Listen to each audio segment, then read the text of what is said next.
No fue él quien me confesó su infidelidad. Fue mi mejor amiga y una maldita coincidencia en Tinder. Yo estaba en la cocina sirviendo lasaña recalentada mientras él tarareaba una canción sin alma desde el salón. Sonaba como una noche cualquiera de martes, hasta que sonó mi teléfono. Un mensaje de Lucía. Solo decía: «Este no es Tomás», seguido de una captura de pantalla. No supe qué me impactó más: ver la foto de perfil de mi marido, una que yo misma le tomé en la playa de Shavea, o leer su biografía escrita con una mezcla barata de arrogancia y lujuria, buscando aventuras discretas con mujeres auténticas. El mundo no se detuvo. La lasaña seguía humeando, pero algo dentro de mí, sí, algo que no ha vuelto a encenderse desde entonces. Quise pensar que era un error, un perfil falso, un montaje cruel. Pero la expresión en su cara, esa sonrisa torcida que usaba cuando quería impresionar a alguien, era inconfundible.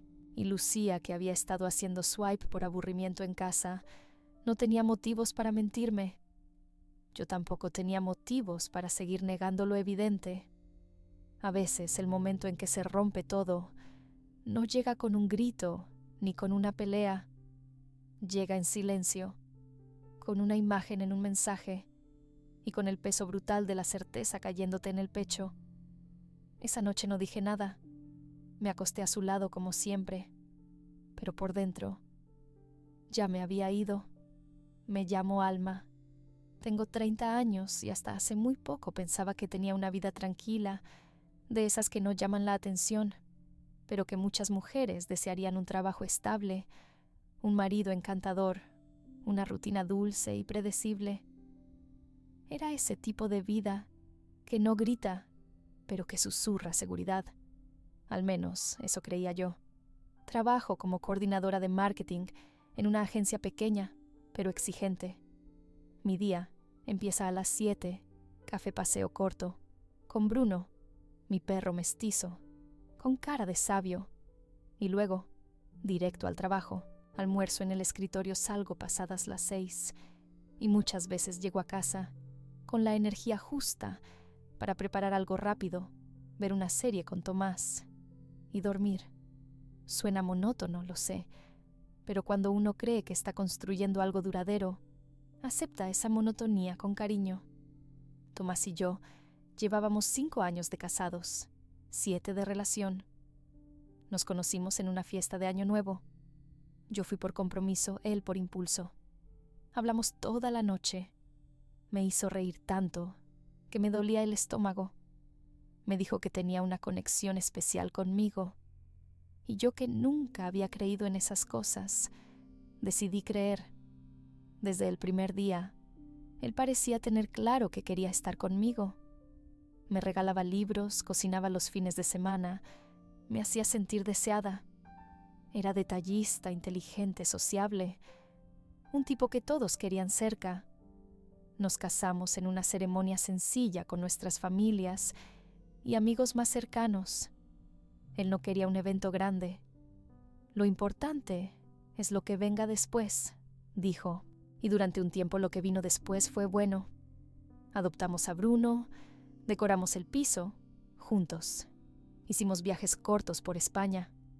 Teníamos rituales: desayuno los domingos, en pijama, películas malas los jueves, sorpresas pequeñas cuando uno tenía un mal día. Y sin embargo ahora lo pienso, y hay silencios que no supe leer. Nunca fui una persona celosa. Siempre creí que el respeto se daba por sentado en una pareja madura. Él tenía su móvil con clave, pero eso era normal. Yo también. Nunca revisamos los teléfonos del otro, o al menos yo nunca lo hice. A veces se quedaba trabajando hasta tarde.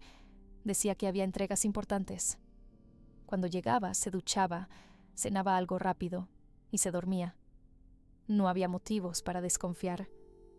O quizás sí lo sabía, pero yo estaba demasiado enamorada para verlos. Mi mejor amiga Lucía ha sido mi cómplice desde la universidad. Nos conocimos en una clase de historia del arte y desde entonces nunca dejamos de hablarnos. Ella es distinta a mí, más impulsiva, más crítica, más ruidosa, pero me quiere y yo la quiero a ella. Ella fue quien sin quererlo prendió la chispa de todo esto. Una noche mientras hablábamos por videollamada, me contó que se había hecho Tinder otra vez. Solo por diversión, dijo. Estaba harta de los hombres, pero también del aburrimiento. En medio de la conversación, se quedó en silencio. Me miró con los ojos entrecerrados y dijo: Alma, necesito que veas esto. Me mandó una captura de pantalla y ahí estaba, Tomás, con otra ropa, con otra pose, pero inconfundible. Era su cara, su sonrisa, esa misma sonrisa que yo solía besar en la cocina mientras se hacía el café. Tenía una biografía ridícula, buscando aventuras discretas con mujeres auténticas. Nada serio. Lucía no podía creerlo. Yo tampoco. Pensé que era una broma, un perfil falso, pero había más fotos, detalles que solo él conocía. Una de las imágenes era de nuestras vacaciones en Javea, recortada. Me había borrado a mí. Los días siguientes fueron un torbellino interno. No le dije nada. No podía. Sentía que si pronunciaba en voz alta lo que había visto, todo se derrumbaría. Así que hice lo que mejor sé hacer: observar. Comencé a prestar atención a sus horarios, a su lenguaje corporal. Me fijé que respondía menos a mis mensajes durante el día, que a veces salía del salón para contestar llamadas, que Bruno ya no se emocionaba tanto cuando él llegaba. Descubrí que tenía una aplicación oculta, una de esas que requieren código para entrar. Un día que fue a correr su móvil, vibró en la encimera y vi un nombre extraño en la pantalla: Mar, y debajo un corazón. Mi estómago se contrajo. No lo abrí, no pude, solo lo dejé ahí. Quería ver hasta dónde llegaba sin intervenir. Quizás en el fondo necesitaba más pruebas o necesitaba más fuerza. Le conté todo a Lucía. Ella se ofreció a ayudarme a buscar si seguía activo en Tinder, y sí lo estaba. Incluso tenía una conversación abierta con otra mujer. Decía cosas que yo no recordaba haber oído de él desde hace años. Halagos, insinuaciones, propuestas. Esa noche dormí a su lado sin tocarlo. Me di la vuelta. Cerré los ojos y sentí un dolor tan profundo que pensé que no me volvería a levantar igual. Pensé en nuestras fotos, en nuestros sueños de tener un hijo, en todo lo que habíamos construido. ¿Era real o solo era real para mí? No me atrevía aún a enfrentarlo, no porque tuviera miedo a lo que pudiera decirme, sino porque yo misma necesitaba prepararme para lo inevitable. Empecé a guardar capturas, a escribir un diario. Cada detalle, cada frase, cada mentira disfrazada de rutina, todo empezó a encajar como piezas de un rompecabezas macabro. Él ya no estaba ahí. O quizás nunca lo estuvo del todo. Lo más doloroso no era que me fuera infiel, era que hubiera podido seguir con esa doble vida, sin remordimiento, sin culpa. Que me besara cada mañana mientras escribía a otras mujeres por las noches. Y aún así, yo seguía ahí, compartiendo mesa, sábanas y silencios, hasta que llegó el momento en que no pude seguir ignorando lo evidente. Después de aquella noche en la que dormí dándole la espalda, algo en mí empezó a fracturarse en silencio.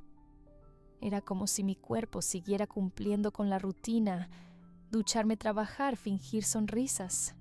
Pero por dentro, el alma ya no estaba. Empecé a notar cosas que antes ignoraba, como su impaciencia cada vez que yo le hablaba de mi día, o cómo evitaba el contacto visual cuando me decía «te amo» antes de dormir. Su mirada antes tibia, ahora se posaba sobre mí, con una frialdad que no podía disfrazar. Y cuando yo buscaba su abrazo, él se giraba diciendo estar cansado, aunque después se encerrara en el baño con el teléfono durante 20 minutos. A veces, mientras preparaba café por la mañana, lo observaba desde la cocina, sentado en el sofá fingiendo leer noticias, pero con los ojos perdidos en la pantalla. Yo conocía ese gesto, el pequeño tic que hacía con el dedo cuando escribía rápido, el leve fruncimiento de su ceño cuando alguien le respondía algo que no le gustaba. Lo vi muchas veces, pero ahora lo veía con otros ojos, no como una esposa que admira, sino como una mujer que sospecha. Una tarde volví temprano del trabajo. Le había dicho que tenía una reunión con clientes hasta tarde, pero mentí. Quería ver, sentir, confirmar. Abrí la puerta sin hacer ruido. Lo encontré en el dormitorio acostado, con la risa ahogada y un auricular puesto.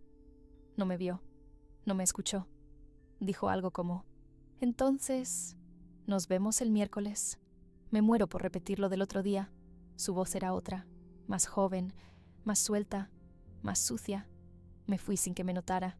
Me senté en el coche y lloré. Lloré como una niña. No por él, no por la traición.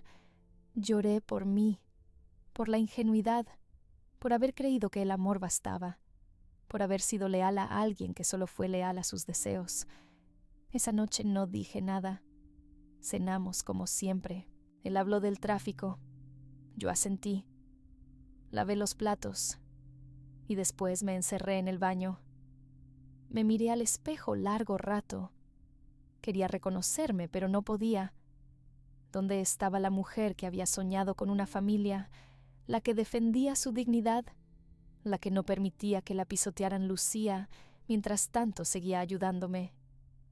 Ella rastreó el perfil de Tomás en Tinder, con una cuenta falsa.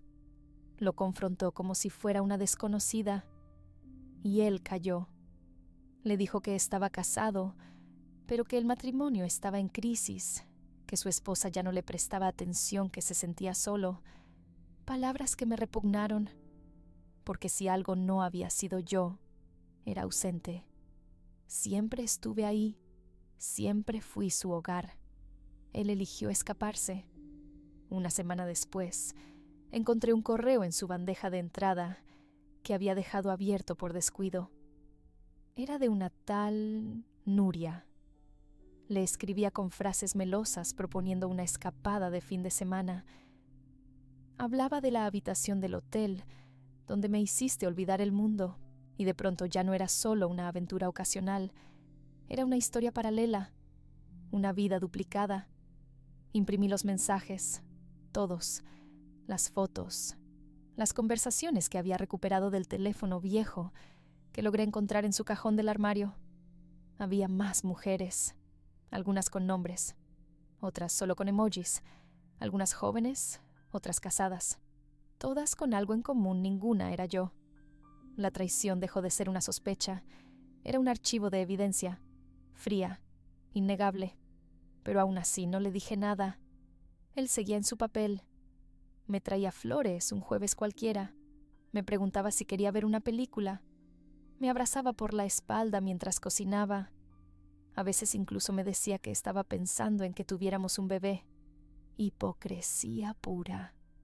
Un intento de aferrarse a una imagen, mientras por dentro ya me había convertido en una opción secundaria. Lo que más me perturbaba era esa capacidad suya de actuar, de mentir con tanta soltura. Yo, que apenas podía disimular un enojo, lo veía construir una ficción sin remordimientos. ¿Cuántas veces lo había hecho antes? Era este el verdadero Tomás, y yo nunca lo supe. Un viernes por la noche llegó a casa con un nuevo perfume, no el suyo, uno más dulce, más femenino. Le pregunté con tono neutro: ¿cambiaste de colonia? Y me respondió con la cara más tranquila del mundo: ah, sí, me rociaron una muestra en la tienda. Mentira. Lo supe por cómo desvió la mirada al decirlo. Lo supe por cómo su cuello tenía un pequeño rasguño. Lo supe porque yo ya había dejado de ser ciega. Y esa fue la noche en que decidí actuar. No para enfrentarlo aún, sino para protegerme. Comencé a consultar con una abogada. Revisé nuestros bienes, nuestras cuentas, nuestras condiciones de matrimonio. No teníamos hijos, lo cual era una bendición disfrazada. Empecé a preparar una salida limpia, sin gritos, sin escándalos, pero con dignidad. No era solo que me hubiera engañado, era que había borrado nuestra historia mientras sonreía a mi lado. Y eso era imperdonable. Mientras tanto, él seguía jugando a la pareja perfecta. Publicaba fotos en redes. Decía cosas como, con la mujer más increíble del mundo. Cada like, cada comentario era una puñalada, porque nadie sabía la verdad. Nadie imaginaba que detrás de esa sonrisa había ruinas. Yo sí lo sabía. Y esa verdad me ardía por dentro como un incendio contenido. Me refugié en mis rutinas, en Lucía, en Bruno, en escribir. Empecé a recuperar pedacitos de mí, pequeños momentos de silencio donde ya no me culpaba, donde entendía que el amor no siempre es suficiente, que no es mi culpa si él eligió el camino fácil, el camino sucio. Una noche, mientras él dormía, lo observé largo rato y sentí lástima, porque vi a un hombre vacío, tan lleno de máscaras, que ya no sabía quién era, y comprendí sin necesidad de más palabras que mi tiempo con él había terminado. Solo faltaba que él lo supiera también. El día llegó sin anunciarse, como un vendaval. Fue un sábado cualquiera, soleado con olor a pan tostado y café. Yo fingí normalidad desde temprano. Me levanté antes que él, preparé desayuno, le dejé todo listo en la mesa y salí con Bruno a dar una vuelta larga. Pero no fui al parque. Me quedé a media cuadra observando desde lejos, porque esa mañana sabía que no estaría solo. Minutos después, llegó ella. No era la primera vez que la veía. Una de las tantas mujeres de las fotos de los mensajes de los mails. Morena joven con un abrigo que parecía más caro que su dignidad. Tocó el timbre como quien entra a su propia casa. Él salió a abrirle con esa sonrisa que antes era solo mía. La besó, rió, la hizo pasar. Yo no lloré, no me temblaban las manos. Solo observé, tomé fotos. Guardé cada imagen como si fueran cenizas de una historia que merecía arder. Volví a casa 1 hora después. Caminé tranquila, respirando hondo. Entré como si nada. Él ya había vuelto a ordenar el salón como si el pecado se hubiera ido con la puerta cerrada. Me saludó con un beso en la mejilla. Le dije que me dolía la cabeza, que iría a descansar un rato. Entré a la habitación y lloré en silencio. Pero esta vez, no de dolor. Lloré porque por fin entendía, porque ya no había excusas, porque la mentira ya tenía rostro, cuerpo, perfume. Esa noche imprimí todo. Fotos, capturas, conversaciones. Puse cada cosa en un sobre con su nombre. Tomás. No necesitaba decir más. Lo dejé en su escritorio junto a una nota escrita a mano. Esto es todo lo que fingiste que no existía. No pienso callar más. Al día siguiente me fui temprano. Pasé la mañana con Lucía. Tomamos café, hablamos de la vida, reímos por primera vez en mucho tiempo. Mientras tanto, él me escribió 7 mensajes, me llamó 3 veces. No contesté. A las 5 de la tarde volví. Él estaba en casa, pálido, sentado en el sofá, el sobre abierto frente a él, los papeles esparcidos como restos de su dignidad. ¿Quién te dio esto?, preguntó con voz hueca. Tú, cada vez que mentiste, le dije sin levantar la voz. Intentó explicarse, que estaba confundido, que eran tonterías, que no significaban nada, que me amaba, que no sabía por qué lo hizo. Le respondí solo con una pregunta. ¿Tú me amarías si yo hiciera lo mismo? Guardó silencio. ¿Dormirías tranquilo si supieras que mientras tú hablabas de tener un hijo, yo me acostaba con otro? No supo qué decir. El hombre elocuente, encantador, seductor, por fin se quedó sin palabras.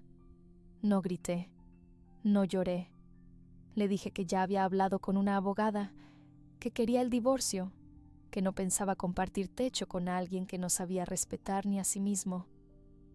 Él me siguió por la casa suplicando, me tomó del brazo, me miró con lágrimas en los ojos y por un segundo dudé, no porque creyera en su arrepentimiento, sino porque duele ver caer incluso a quien te destruyó. Pero me solté, caminé hasta la puerta y le dije, no vine a destruirte, te destruiste solo. Yo solo elegí salir viva de tus ruinas. Esa misma noche dormí en casa de Lucía. No fue fácil. Tuve pesadillas. Me desperté sudando. Soñaba que él volvía, que me convencía que caía otra vez. Pero al abrir los ojos sentía algo que no sentía hace meses, Paz. Los días siguientes fueron un torbellino. Mi familia no entendía nada. Algunos decían, pero si parecían tan felices. Otros intentaron justificarlo. Todos cometen errores. Pero yo no quería consuelo. No quería que me dijeran que lo entendían. Solo quería que respetaran mi decisión. Tomás me escribió cartas. Me envió flores. Me grabó audios llorando. Me pidió una segunda oportunidad. Me prometió terapia a cambio arrepentimiento. Pero ya no era solo él quien tenía que reconstruirse. Era yo. Y mi reconstrucción no lo incluía. Un día, sin esperarlo, la otra mujer me escribió. No sabía que seguía contigo. Me dijo que estaba separado. No le contesté. ¿Qué podía decirle? Que no era la primera, ni la única, ni la última. Que él era experto en pintar versiones y venderlas como verdad. La noticia del divorcio corrió entre nuestros conocidos. Algunos me aplaudieron en privado. Otros se alejaron sin decir nada. En esta sociedad todavía hay quienes creen que es mejor perdonar al infiel que tener el valor de marcharse. Pero yo ya no vivía para complacer. Durante semanas viví con Lucía mientras buscaba piso. Ella fue mi escudo, mi espejo, mi cable a tierra. No te rompas por alguien que ya venía roto, me repetía. Y yo la escuchaba, no con los oídos, con el corazón. Una tarde pasé por delante del antiguo piso. Estaba apagado, las ventanas cerradas, la cortina que yo misma había elegido caída. Fue simbólico, como si todo lo que había sostenido esa casa se hubiera ido conmigo. En la calle un hombre paseaba a su perro. Me saludó con una sonrisa. Le devolví el gesto, pequeño, pero suficiente para recordarme que todavía podía empezar de nuevo, que la vida, incluso después de una traición, aún tenía belleza. Poco a poco recuperé el hambre, el sueño, las ganas de maquillarme. Volví a leer, a caminar sin destino, a despertarme sin angustia. Un día, mientras revisaba mi correo, vi un mensaje de su madre. Decía, lamento lo que hizo mi hijo. No te merecías eso. Gracias por los años que estuviste con él. Lloré, no porque me doliera, sino porque sentí por fin que alguien más también había visto la verdad. Y aunque el mundo no se detuvo por mi dolor, yo sí me detuve. Me tomé el tiempo para mirarme con nuevos ojos, para entender que no fallé por confiar, que ser leal no es un defecto, que el amor no duele, duelen las mentiras. Y por primera vez me sentí fuerte en medio de la ruina. La decisión de irme no fue impulsiva, fue lenta, madurada, nacida del cansancio, de ese agotamiento emocional que te cala los huesos y te susurra cada noche que mereces algo más, algo mejor. Empecé a reconstruirme desde lo más pequeño, desde los hábitos más tontos, cambiar el lugar donde tomaba el café, borrar nuestras playlists, dejar de mirar las fotos antiguas como si todavía pudieran consolarme. Compré una agenda nueva. La llené de frases que me recordaban quién era antes de convertirme en la esposa de alguien que jugaba a tener dos vidas. Y cada día que pasaba sin volver atrás era una victoria silenciosa. Me mudé a un piso pequeño pero lleno de luz. Elegí yo misma los muebles, los colores, los aromas. Por primera vez en años, cada rincón hablaba solo de mí. No había concesiones ni compromisos forzados, solo honestidad. Mi nuevo hogar olía a velas de canela, a libros abiertos a libertad. Volví a ver a amigos que había dejado de frecuentar. Algunos no entendían por qué había callado tanto. Otros simplemente me abrazaron sin hacer preguntas, y entre esas miradas sinceras entendí que no estaba sola, que nunca lo estuve del todo, aunque así lo sintiera. A veces, aún me despertaba en medio de la noche con el corazón acelerado, con el eco de su voz en mi cabeza, con la duda de si había hecho bien. Pero entonces recordaba aquel día, aquel beso que le dio a otra mujer en nuestra casa, y el miedo se disipaba. Tomás intentó contactar muchas veces más, emails, mensajes, hasta llamadas a mis padres, pero no le contesté, no porque lo odiara, sino porque entendí que hablar con él era abrir otra vez la herida. Yo no quería venganza, quería silencio, el tipo de silencio que se convierte en paz. Una tarde, él vino a buscar a Bruno.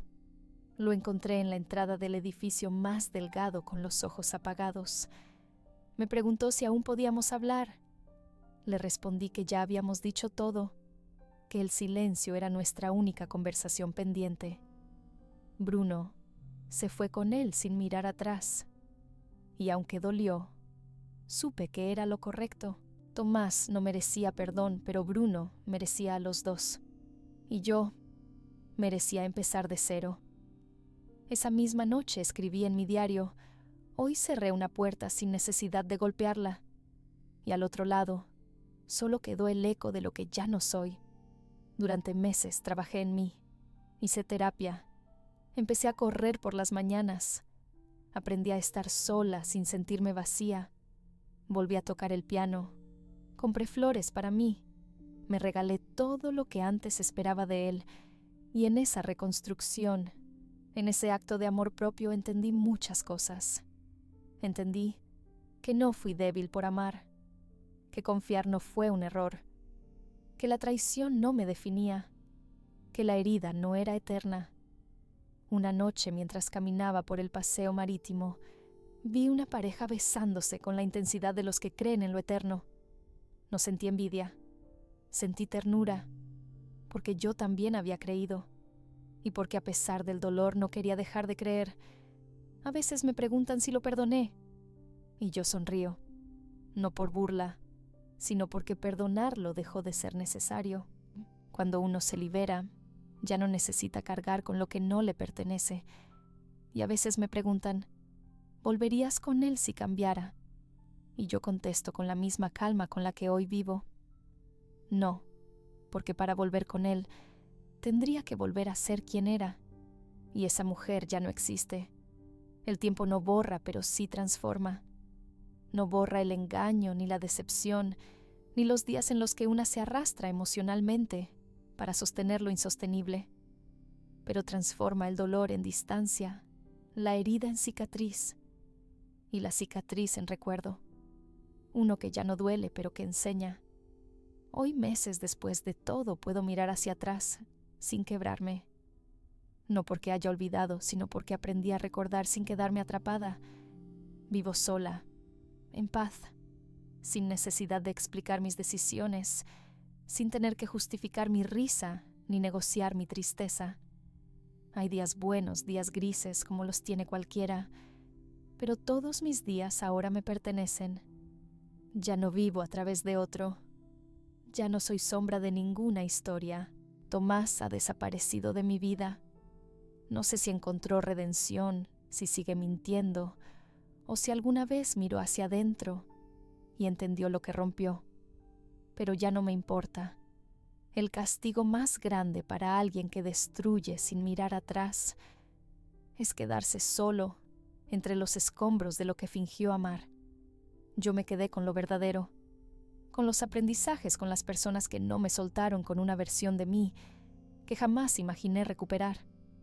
No soy la mujer que era. Soy más libre, más clara, más consciente de lo que valgo. A veces camino por las mismas calles donde él me tomaba de la mano y ya no me duelen, porque entendí que no fue la calle lo que falló, ni mi amor lo que faltó. Fue él quien eligió vivir en la mentira y yo quien por fin eligió la verdad.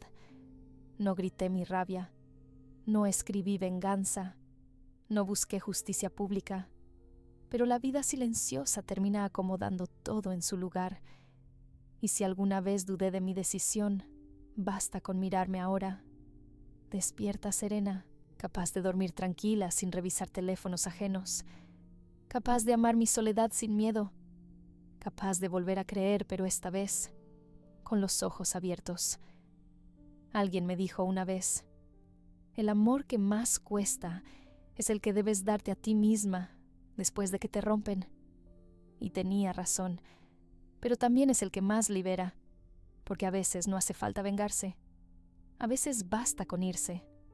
A veces la traición no llega con gritos, sino con silencios prolongados, con una mano que deja de acariciar, con una mirada que ya no busca, y una presencia que aunque está, se ha ido hace tiempo. Esta no es una historia de venganza ni de odio. Es una historia de despertar, de cómo una mujer eligió dejar de justificar lo injustificable y empezar a amarse en voz alta. Porque cuando alguien te rompe por dentro, tienes dos opciones: quedarte entre los pedazos o recogerlos uno por uno y construirte otra vez, más fuerte, más libre, más tú. Si alguna vez te has sentido invisible en tu propia relación, si alguna vez te han hecho dudar de tu valor, esta historia es para ti. No estás sola. Déjanos en los comentarios. Tú también tuviste que romper el silencio para salvarte. Suscríbete al canal si crees que el amor propio siempre debe ir primero. Y comparte este video con alguien que necesite recordar que irse también es una forma de valentía. Gracias por estar aquí. Gracias por escuchar. Y sobre todo, gracias por elegirte.